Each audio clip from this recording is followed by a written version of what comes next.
My name is Gloria Harper, and 3 weeks before my 80th birthday, I learned exactly how disposable I was to my own son.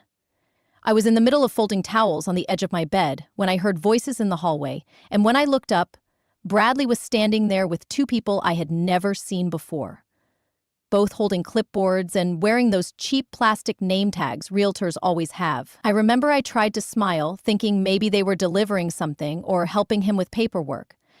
But he didn't even look at me when he said, "We'll start here. This is the biggest room." One of the realtors walked right past me and started measuring the window, muttering something about square footage. I stood there holding a blue bath towel in my hands, feeling so stupid and small, and finally asked, "Bradley, what is this?" He turned to me like I'd interrupted something he was too busy to explain. "Mom, it's time to start making arrangements," he said, his voice flat, almost rehearsed. "We're going to put the house on the market and use this room for temporary storage. It'll make it easier to stage the property." I felt my heart jump up into my throat. Stage the property? You mean sell it? This is my home. Before we continue, I have a request. After listening to the whole story, please drop down the lesson you learned from this story. Also, please make sure to like and subscribe. It means a lot. Thank you. "You mean sell it? This is my home." He shrugged, still not looking at me directly. "It doesn't make sense for you to stay here anymore. You don't even use half the space, and I can't keep coming over to check on you. It's not safe for you to be alone." The woman with the clipboard nodded like she agreed, but she hadn't said a word to me. She was too busy taking photos of my furniture. I tried to step between them and the dresser, like I could protect my things with my body. Bradley sighed, like I was embarrassing him in front of company, and he reached into his leather portfolio and pulled out a glossy brochure. He held it out to me, pinching the corner between two fingers. "Here," he said. "This is a great assisted living place. They have all kinds of activities. You'd be more comfortable there." My hands were shaking when I took the brochure, and I couldn't even focus on the pictures of smiling old people in wheelchairs. I looked up at my son, searching his face for some trace of the boy who used to run into this room crying after nightmares. The boy who used to ask me to sing him back to sleep. But he wasn't there. There was nothing. Just this bland, polite mask. "Bradley, this is my house," I said, my voice too thin, too soft. He nodded without meeting my eyes. "And it's time to start thinking about the future." He turned and walked out, already telling the realtors to meet him in the living room to discuss comps. For a minute, I couldn't move. I stood there with the towel still in my hand, staring at the brochure, feeling like I had just been erased. When I finally put the towel down, I went to the dresser and pulled open the second drawer, where I kept the keys to my sewing cabinet. My hands were clumsy, but I managed to unlock it and slide out the false panel in the back. Behind it was a yellow envelope, thicker than it looked, stamped "Private, Trust," in my husband's handwriting. I hadn't opened it since the day he died, but now my fingers were tearing at the flap like they belonged to someone else. Inside was the last thing Bradley would have expected, documents showing that over the years my husband had quietly saved and invested until there was more than $7 million sitting in accounts that no one else could touch. I held the papers against my chest and sat on the edge of the bed, feeling my breathing slow. For a long time, I didn't think about anything except that number. 7 million. Enough to make sure no one could ever corner me again. I thought about all the times I'd let Bradley talk over me, all the little humiliations, all the guilt he piled on whenever I asked for anything. I thought about how easy it was for him to bring strangers into my home to plan my eviction without even offering me a chair to sit in. The anger came up slow, like warm water in my veins, and for the first time in years, I let it settle there, without trying to swallow it back. He thought he could move me around like a piece of furniture, thought he'd already won. I put the envelope back in the cabinet and locked it, then went to the phone and dialed the only lawyer I trusted. When he picked up, I didn't let my voice shake. "Stephen," I said, "I need you to help me move everything out of Bradley's reach. Every last dollar. I'm done pretending I need his permission to live my life." He didn't say anything for a second, and then he quietly asked if I was sure. I looked around my bedroom, at the bed I'd shared with my husband, the dresser I'd bought when Bradley was born, the walls that had held every piece of our history. I thought about how easily my son had decided it all meant nothing. Yes, I said. I'm sure. When I hung up, I finally realized I wasn't scared anymore. I was something else entirely. I was ready. After I hung up with Stephen, I sat in the bedroom for a long time, holding that brochure in my lap like it was some kind of evidence of what Bradley really thought of me. And in a way, it was. I could have stayed there all night, but I kept thinking that if I did nothing, he'd come back tomorrow with more strangers, maybe even movers. And I wouldn't get the chance to say anything on my own terms. So I got up and went into the kitchen, started pulling out pots and pans, and decided I would cook dinner one last time in my own house.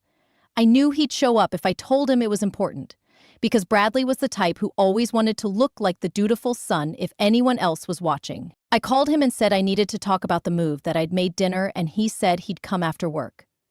I could tell he thought I was finally surrendering. That was fine. Let him think whatever made him feel in control.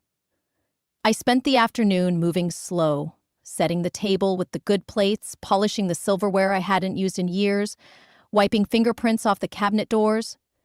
It wasn't about impressing him. It was about reminding myself that this was still my home, even if only for one more night. Around 6, I heard his car pull up. I didn't look out the window. I just stirred the pot of chicken and rice and listened to the front door open. He didn't call out my name. He just walked in, like he owned the place. When he came into the kitchen, he glanced around like he was checking to see if I'd packed anything yet. "You didn't have to cook," he said, his voice flat, like he was reading from a script. I shrugged and kept stirring. I wanted to. It's the last dinner I'll have here. He looked uncomfortable, probably because it sounded so final. He sat down at the table without asking if I needed help, then pulled out his phone and started scrolling. I set the food in front of him and sat across from him. For a minute, we ate in silence.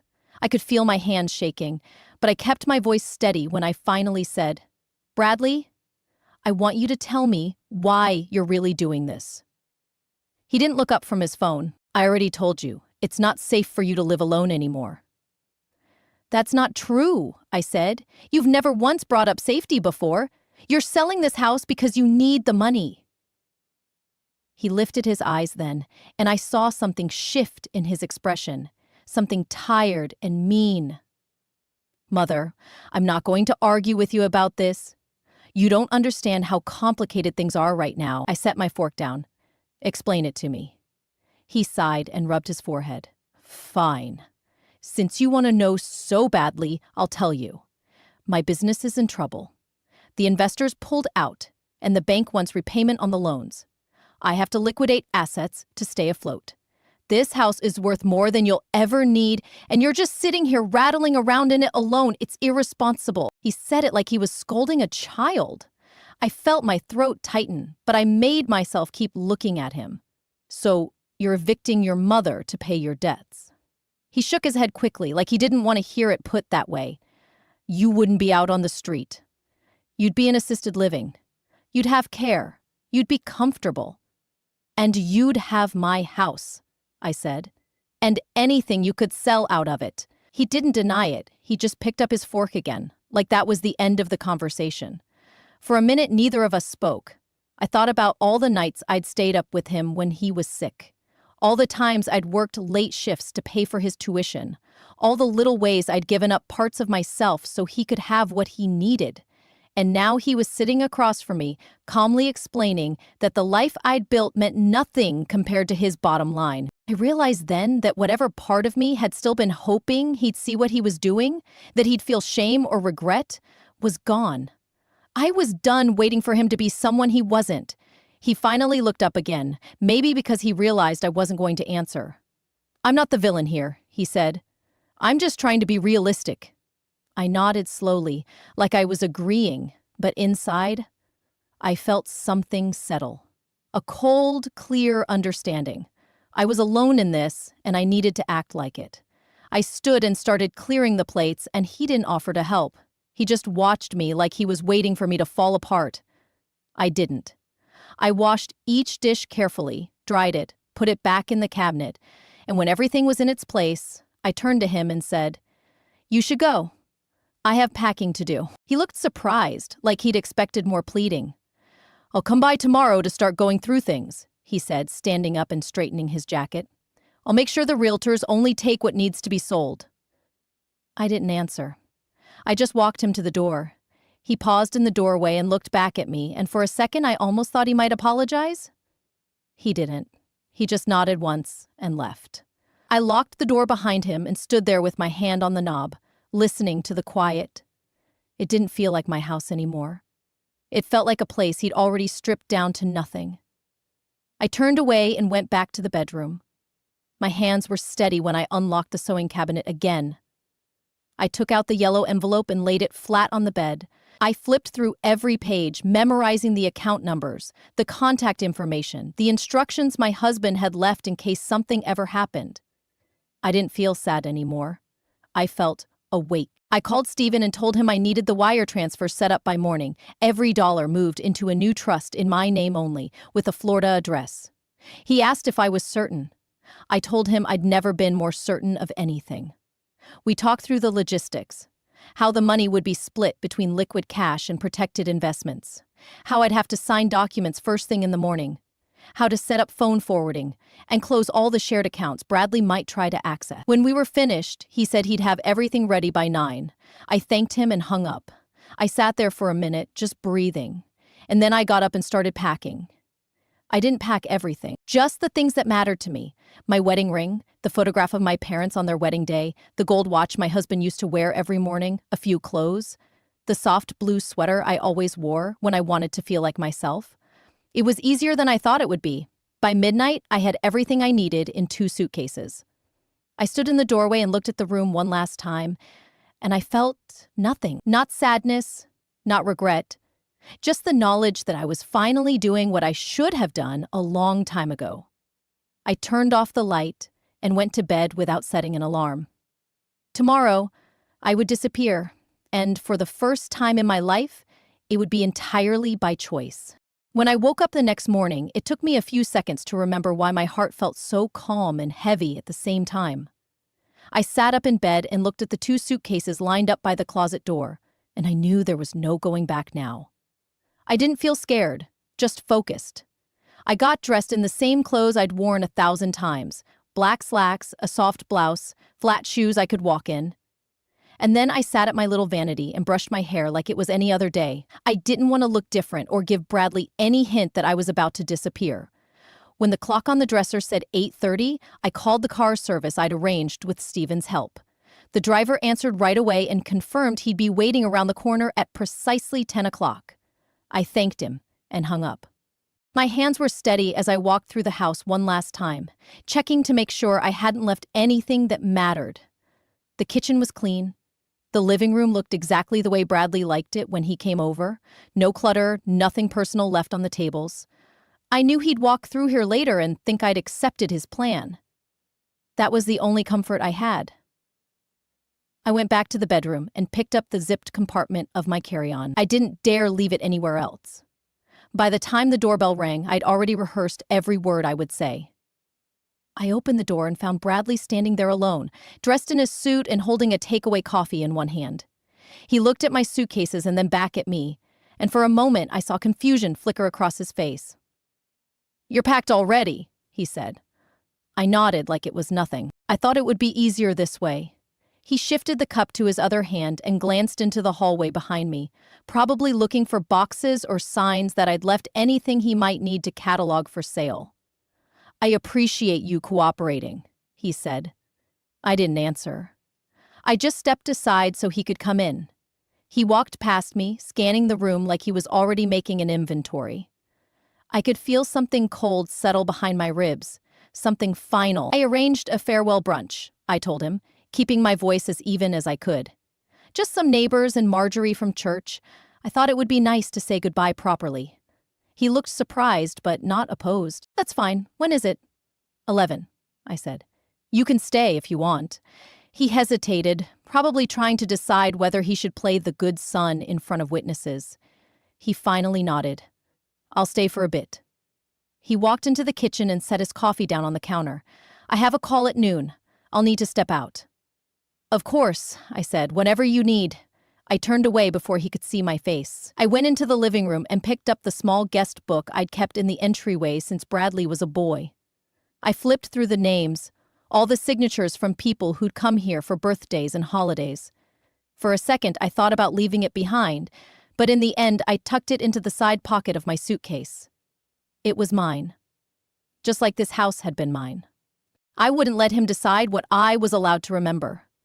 By 10:30, people started arriving. Marjorie was the first, carrying a plate of cookies wrapped in plastic.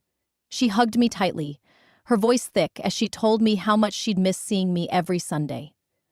I thanked her and guided her into the living room, where Bradley was sitting stiffly in the corner chair, trying not to look irritated. Neighbors drifted in one by one, offering casseroles and polite condolences. And for almost an hour, it felt almost normal. People laughed and reminisced and told me I was doing the right thing, moving someplace safer, someplace with more help. I smiled and nodded and let them believe whatever made them feel comfortable. The truth was too messy to share. Around 11:45, Bradley stood up and tapped the face of his watch. "I have a conference call," he announced, already edging toward the front door. "I'll be back in an hour." "Take your time," I said. He gave me a perfunctory hug, then disappeared out the door. I watched him go, counting each second in my head, and when I was sure he was down the driveway, I turned back to the guests and clapped my hands gently. "Thank you all for coming," I said. "It means more to me than you know." They all murmured that they understood that they'd miss me, and one by one they began to say their goodbyes. By 12:15, the house was empty except for me. My heart was beating so hard I thought I might faint, but I didn't give myself time to think.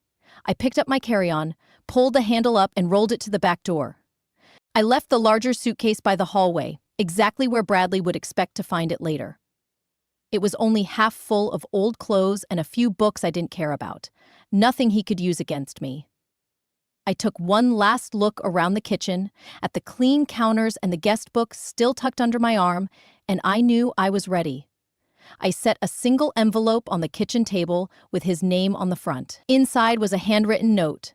"I raised you better than this." That was all I had to say. I opened the back door and stepped into the yard, pulling the gate shut behind me. The car was waiting exactly where the driver promised, idling by the curb with the trunk open.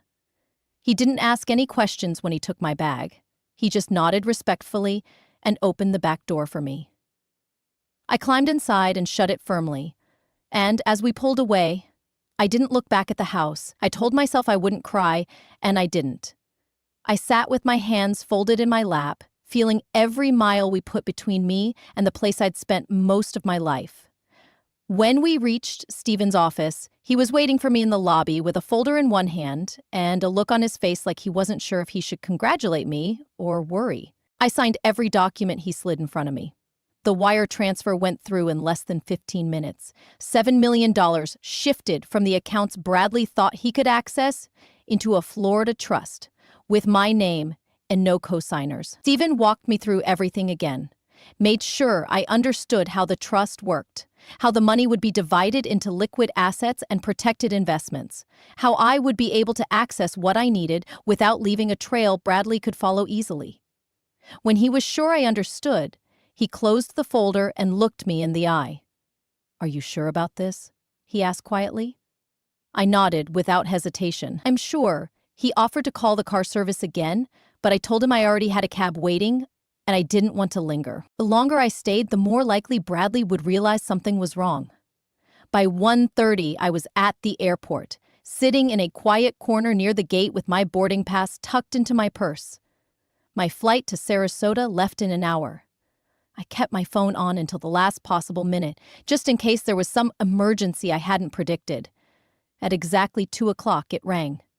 Bradley's name flashed across the screen, over and over. I didn't answer. I let it go to voicemail, then powered the phone all the way off and dropped it into the little trash bin by the gate. I felt something loosen in my chest when I walked away from that phone. It was like shedding the last piece of the life he tried to control. When they called boarding, I stood up and wheeled my bag to the line, not caring if anyone thought I looked old or frail or out of place. I handed over my ticket and walked down the jet bridge with my head held high. In that moment, I knew I wasn't running away.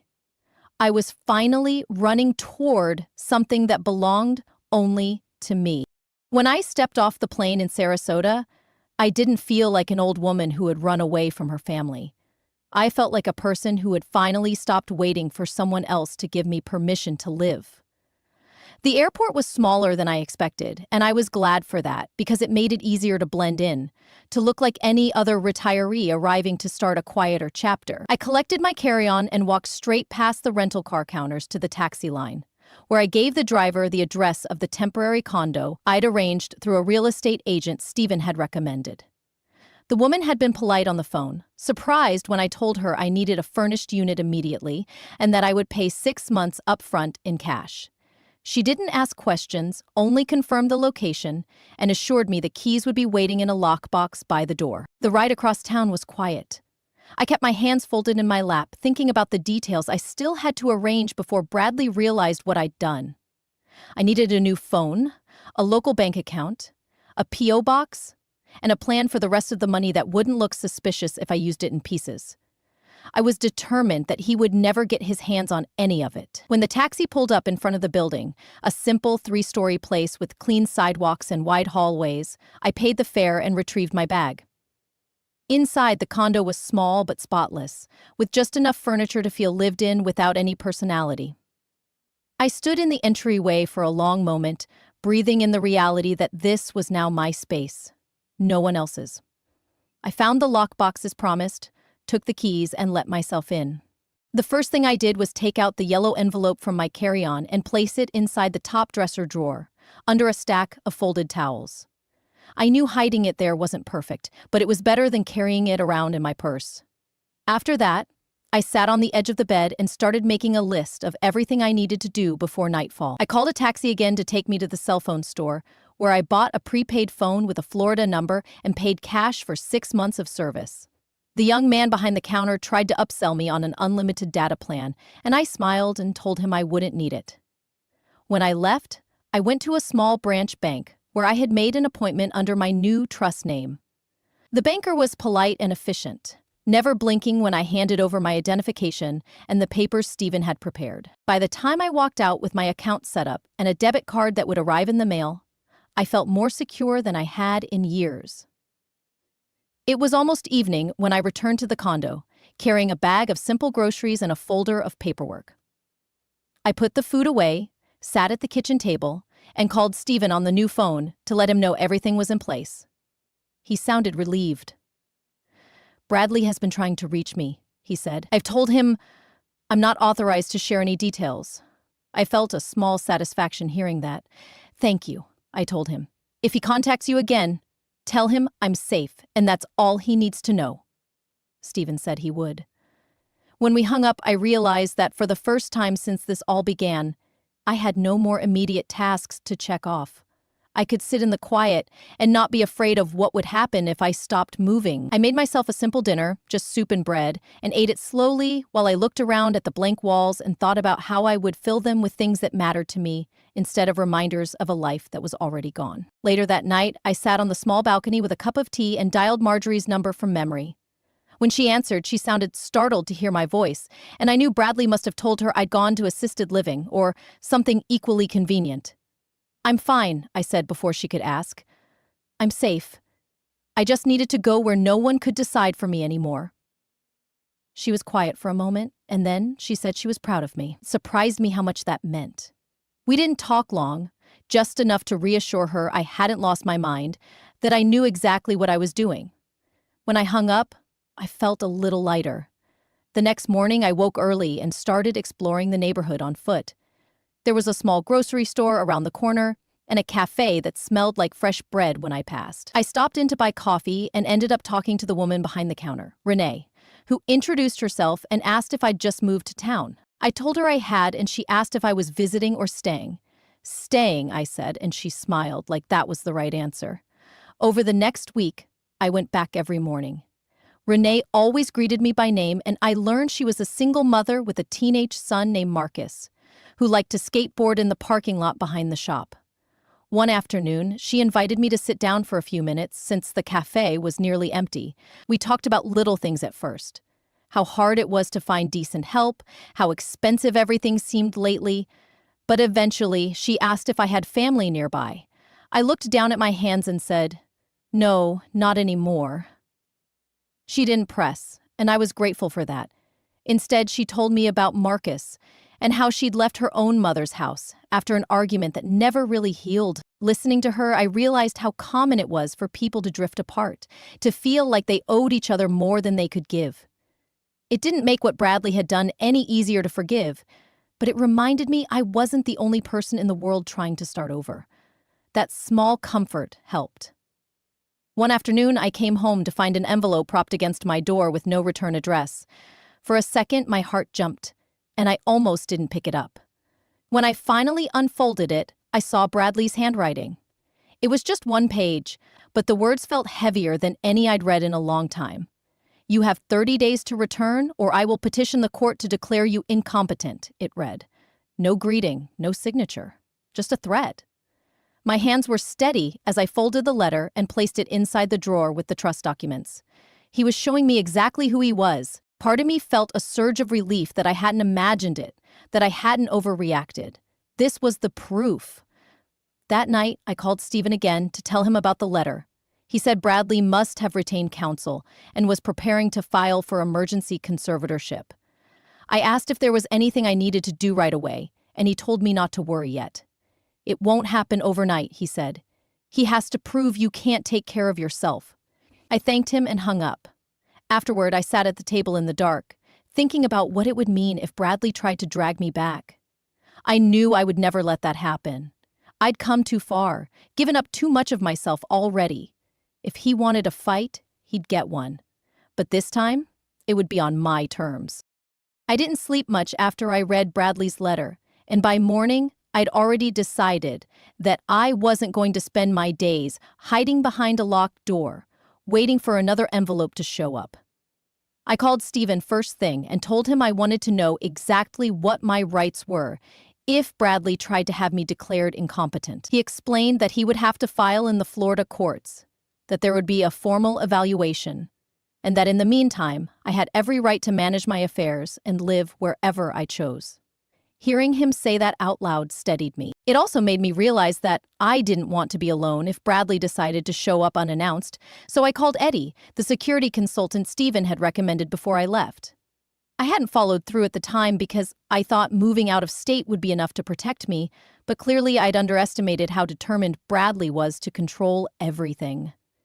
Eddie answered on the second ring, and his voice was calm, like nothing surprised him anymore. I told him who I was, and that I needed help making sure my home and finances stayed secure.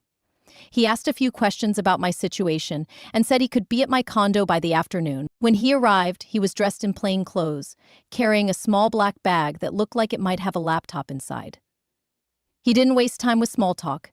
He sat down at my kitchen table and asked me to walk him through everything that had happened, from the day Bradley showed up with the realtors to the letter I'd received. I told him everything, trying to keep my voice steady. He never interrupted or looked impatient. When I finished, he nodded and said, "You're doing the right thing by getting ahead of this. If he tries to prove you're incompetent, he's going to need evidence, and the less he can find, the better." He opened his bag and took out a small recording device. "I'd like you to carry this with you whenever you leave the condo, just in case you run into him. It records audio automatically and saves it to a secure server." He also gave me a new lock for the door, one he said was harder to force open, and showed me how to check for any tampering. Part of me felt ridiculous, like I was playing at being some kind of fugitive, but another part felt relieved to have someone on my side who knew what to do. After Eddie left, I felt a little safer, but I still couldn't shake the feeling that Bradley wouldn't be content to wait 30 days before taking the next step. I spent the rest of the afternoon organizing my paperwork, making copies of everything Stephen had sent, and putting them in different places around the condo so I wouldn't lose everything if Bradley somehow managed to get inside. That evening, I tried to distract myself by walking down to Renee's cafe. She smiled when she saw me and asked if I wanted my usual coffee. I sat at the corner table and told her that my son had sent me a letter threatening to have me declared incompetent. She put her hand on mine and squeezed it gently. "That's cruel," she said. But you don't seem incompetent to me. You seem like someone who finally stood up for herself. Her words made my throat tighten. I hadn't realized how much I needed to hear someone say that. I stayed there until the cafe closed, and as I walked home, I felt a little steadier. The next morning, I was making breakfast when my phone rang. The number was blocked. I almost didn't answer, but something in me wanted to hear his voice and know exactly where we stood. I picked up and said hello, and Bradley's voice came through, calm and too familiar. "Mother," he said, "I think we need to talk." My hand clenched around the phone. "About what?" I asked. "About you coming back," he said, like it was the most reasonable suggestion in the world. "You've made your point, but this isn't sustainable. You can't live like this, forever." I felt a small burst of anger in my chest. "I'm living just fine," I said, "and I'm not coming back." He sighed, like I was being unreasonable. "This isn't just about you," he said. "You've left everything in chaos. Do you have any idea what you're doing to me?" That was it. The truth finally spoken out loud. I took a breath and kept my voice calm. "Yes, Bradley," I said. "I know exactly what I'm doing. I'm protecting myself from you." There was a pause, and then he said, "I'm coming to Florida. We can talk face to face." "Don't bother," I said. "I won't let you in." He didn't answer, just hung up. I set the phone down and tried to keep my hands from shaking. An hour later, Eddie called to check in, and I told him what had happened. He said he'd come by that afternoon to set up an additional camera outside my door, just in case Bradley showed up unannounced. I spent the rest of the day trying to stay busy. I made a list of everything I still needed to buy for the condo, cleaned the kitchen, and called Marjorie again to reassure her that I was safe. She told me she'd gotten a call from Bradley asking if she knew where I was. "I didn't tell him anything," she said, "but he sounded angry." "That's fine," I told her. "He can be as angry as he likes." The next morning, I was sitting at the kitchen table going through my bank statements when there was a knock on the door. My heart jumped. I looked through the peephole and saw Bradley standing there, wearing a suit like he'd just come from a meeting. I considered not opening the door, but I knew if I let him think I was scared, he'd only push harder. I unlocked the door but left the chain in place. "You need to leave," I said through the gap. "We're not doing this." "Mother," he said, his voice soft like he thought he could convince me, "I came all this way. Don't you think we should at least talk?" "No," I said. "You've said enough." His jaw tightened. "You're not thinking clearly," he said. "This isn't rational. You need help."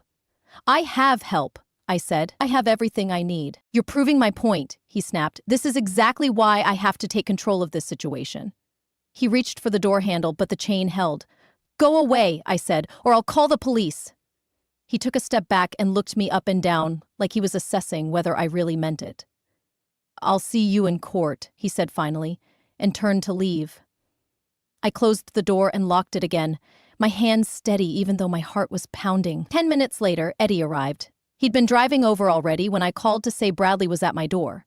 He reviewed the footage from the camera and said it would be useful if Bradley tried to claim I was confused or uncooperative. After he left, I sat in the living room and tried to breathe through the adrenaline still humming in my chest. I knew this was only the beginning. Bradley wouldn't stop until he'd either forced me back under his control or lost everything trying. But for the first time, I felt ready to face him without flinching.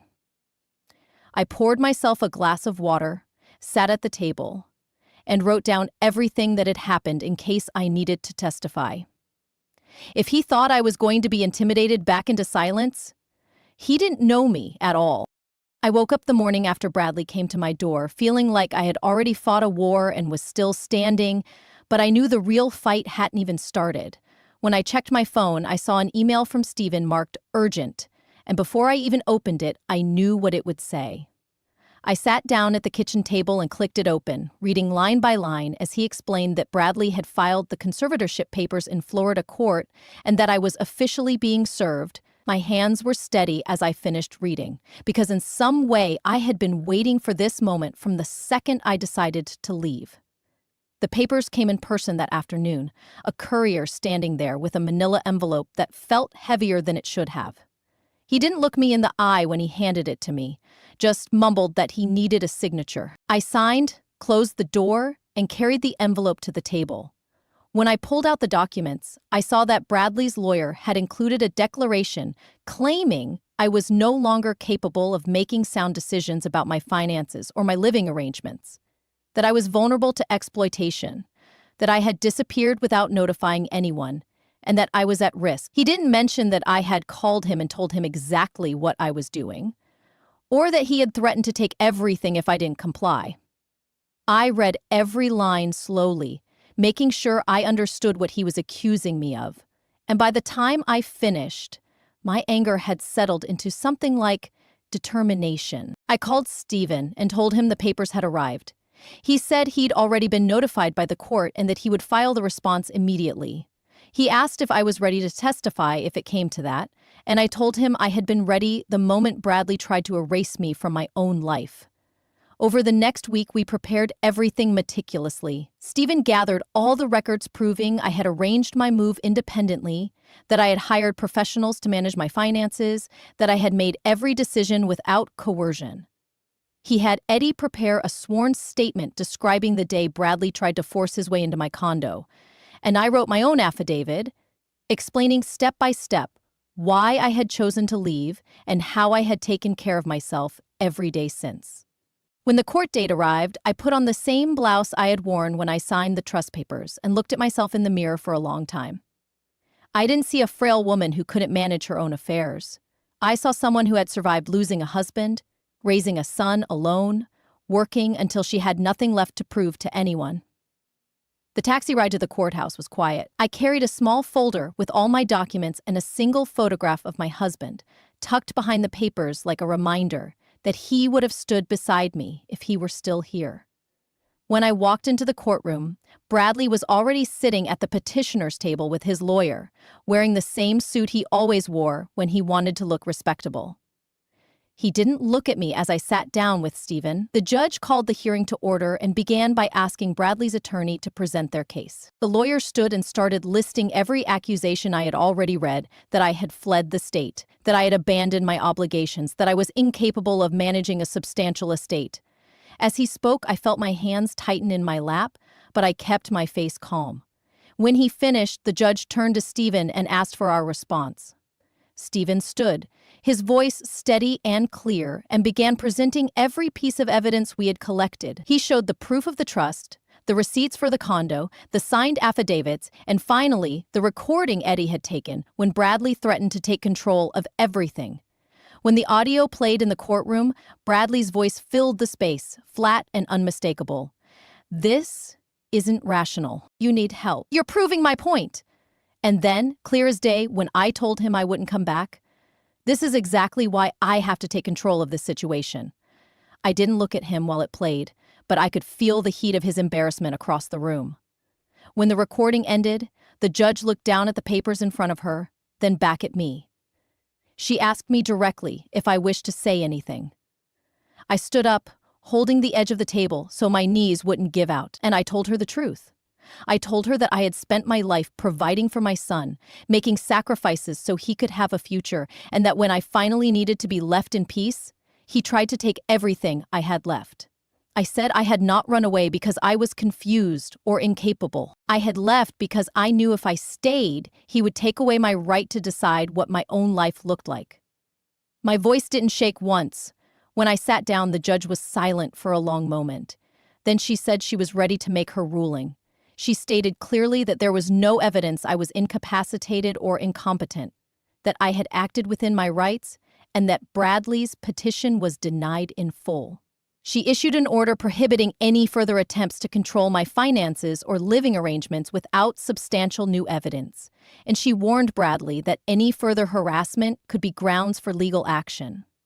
When she finished, I felt something lift out of my chest, like a weight I hadn't realized I was still carrying.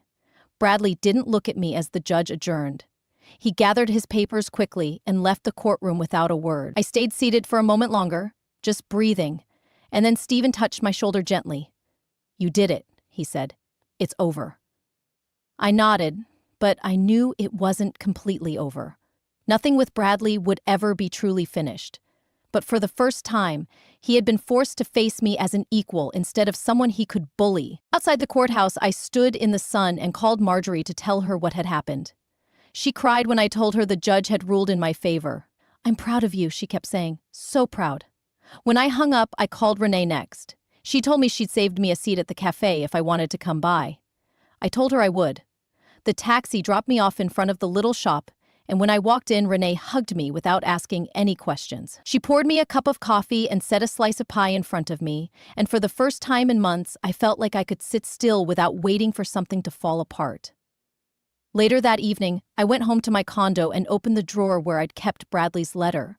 I took it out, read it one last time, and then tore it into small pieces and threw them away. I didn't need it anymore. It didn't have power over me. I poured myself a glass of champagne, the bottle I'd been saving since the day I moved in, and I stood on my balcony, looking out at the neighborhood I had chosen for myself. I thought about everything it had taken to get here. Every moment I doubted whether I was strong enough to finish what I started. And I realized I wasn't just surviving. I was living.